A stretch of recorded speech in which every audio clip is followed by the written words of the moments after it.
Hey guys, welcome to my blog. তাও কি মেঘালয় কিভাবে যাব? দেখুন, আমরা ফার্স্টে এসে পড়েছি মায়াবী ঝর্ণায়।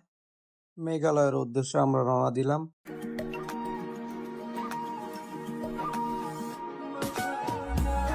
আপনারা সিনেমেটিক ভিউ দেখেন।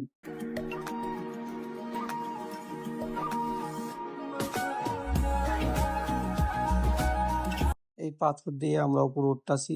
একেবারে উপরে উঠতে হবে, মেঘালয়ের উদ্দেশ্যে যেতে হলে অনেক রিস্ক নিয়ে আমরা এটার উপর উঠতাছি আস্তে আস্তে। বর্তমানে আমি বাংলাদেশে আছি। আস্তে আস্তে উপরে গেলে ইন্ডিয়া ইন্ডিয়া থাকবে, এদিকেই বাংলাদেশের বর্ডার। ওখানে ইন্ডিয়ার বিএসএফ থাকে। ওই মেঘালয় যাওয়া নিষেধ, অনেকে যায় না ভয়ে।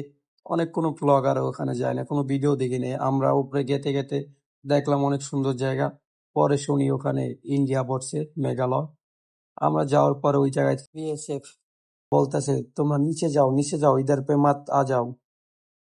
আমি আপনাদের বলতে চাবো, উপরে না যাওয়াই ভালো, ওখানে অনেক রিস্ক। অনেকে গুলিও করে দেয়। ভাগ্য বলে আমাদের কিছু বলে না, আমাদের বলে নিচে যাও। আমরা পরে চলে এসে পড়েছি নিচে। ওখানে যাওয়া টোটালি নিষেধ।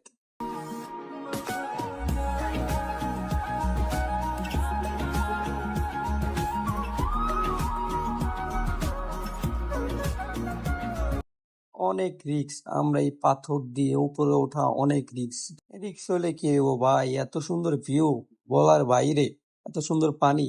বাট ওটা ইন্ডিয়া পড়ছে, আমাদের আফসোস। বাট আমি সবাইকে একটা কথাই বলতে চাই, ওখানে না যাই ভালো, অনেক রিস্ক।